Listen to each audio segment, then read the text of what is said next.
ನಮಸ್ತೆ ಎಲ್ಲರಿಗೂ, ನಾನು ನಿಮ್ಮ ರತ್ನ. ಇವತ್ತು ನಾನು ನಿಮಗೆ ಸಿಂಪಲ್ಲಾಗಿ ಮತ್ತು ಟೇಸ್ಟಿಯಾಗಿ ಚಿಕನ್ ಫ್ರೈ ಹೇಗೆ ಮಾಡೋದು ಅಂತ ತೋರಿಸ್ಕೊಡ್ತೇನೆ.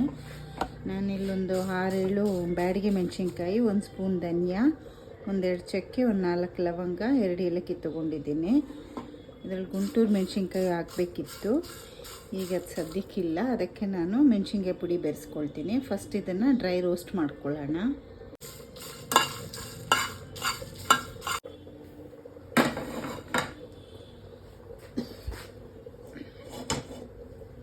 ಇದು ಡ್ರೈ ರೋಸ್ಟ್ ಆಗಿದೆ. ಇದು ತಣ್ಣಗಾದ್ಮೇಲೆ ಪೌಡ್ರ್ ಮಾಡ್ಕೊಳ್ಳೋಣ. ಈಗ ಚಿಕನ್ನಿಗೆ ಎಣ್ಣೆ, ಈಗ ಇದು ಡ್ರೈ ರೋಸ್ಟ್ ಆಗಿದೆ. ಇದು ಸ್ವಲ್ಪ ತಣ್ಣಗಾಗಲಿ, ಆಮೇಲೆ ಪೌಡ್ರ್ ಮಾಡ್ಕೊಳ್ಳೋಣ. ಈಗ ನಾವು 1 kg ಚಿಕನ್ ತೊಗೊಂಡಿದ್ದೀನಿ. ಈಗ ಒಂದು 6-7 ಸ್ಪೂನಷ್ಟು ಎಣ್ಣೆ ಹಾಕ್ಕೊಂಡಿದ್ದೀನಿ. ಒಂದು 3 ಈರುಳ್ಳಿನ ಸಣ್ಣದಾಗಿ ಹೆಚ್ಕೊಂಡಿದ್ದೀನಿ. ಈಗ ಎಣ್ಣೆ ಕಾದಿದೆ.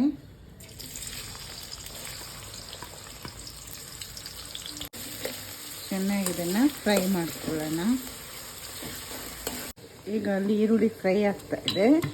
ನಾನಿಲ್ಲಿ ಶುಂಠಿ ಬೆಳ್ಳುಳ್ಳಿನ ಜಜ್ಜಿಟ್ಕೊಂಡಿದ್ದೀನಿ. ಒಂದು 12 ಬೆಳ್ಳುಳ್ಳಿ, 1 ಇಂಚು ಶುಂಠಿ ತೊಗೊಂಡಿದ್ದೆ. ತುಂಬ ನುಣ್ಣಗೂ ಜಜ್ಕೋಬೇಡಿ, ಈಗ ತರಿಯಾಗಿ ಜಜ್ಕೊಳ್ಳಿ. ಈರುಳ್ಳಿ ಫ್ರೈ ಆಗಿದೆ. ಈಗ ಶುಂಠಿ ಬೆಳ್ಳುಳ್ಳಿ ಹಾಕ್ಕೊಳ್ಳೋಣ.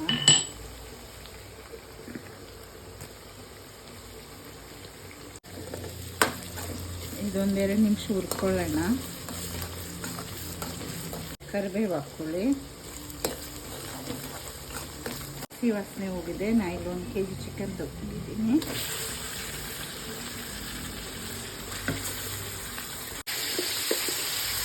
ಉಪ್ಪು ಹಾಕ್ಕೊಳ್ಳೋಣ.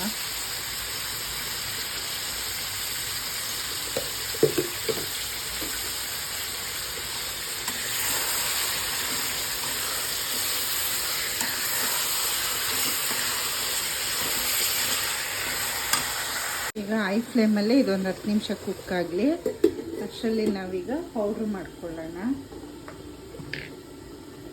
ನೋಡಿ, ನಾನು ಇದೆಲ್ಲ ಇಂಗ್ರೀಡಿಯೆಂಟ್ಸ್ನು ಮಿಕ್ಸಿ ಜಾರ್ಗೆ ಹಾಕ್ಕೊಂಡಿದ್ದೀನಿ.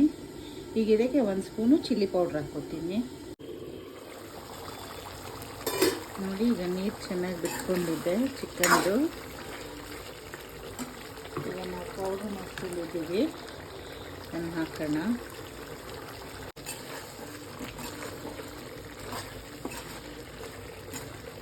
ನೀಟಾಗಿ ಮಿಕ್ಸ್ ಮಾಡಿದ್ದೀನಿ. ಇನ್ನೊಂದು 10 ನಿಮಿಷ ಇದು ಕುಕ್ ಆಗಲಿ.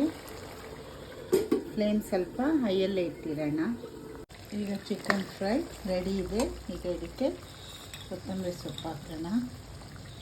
ಚಪಾತಿ ಜೊತೆ ಮತ್ತು ಬಿಸಿ ಬಿಸಿ ರೈಸ್ ಜೊತೆ ಎಲ್ಲ ತುಂಬಾ ಟೇಸ್ಟಿಯಾಗಿರುತ್ತೆ. ನೀವು ಒಂದ್ಸಲ ಈ ಥರ ಚಿಕನ್ ಫ್ರೈನ ಟ್ರೈ ಮಾಡಿ ನೋಡಿ. ತುಂಬ ಈಸಿ ಮತ್ತು ಟೇಸ್ಟಿಯಾಗೂ ಇರುತ್ತೆ. Thank you.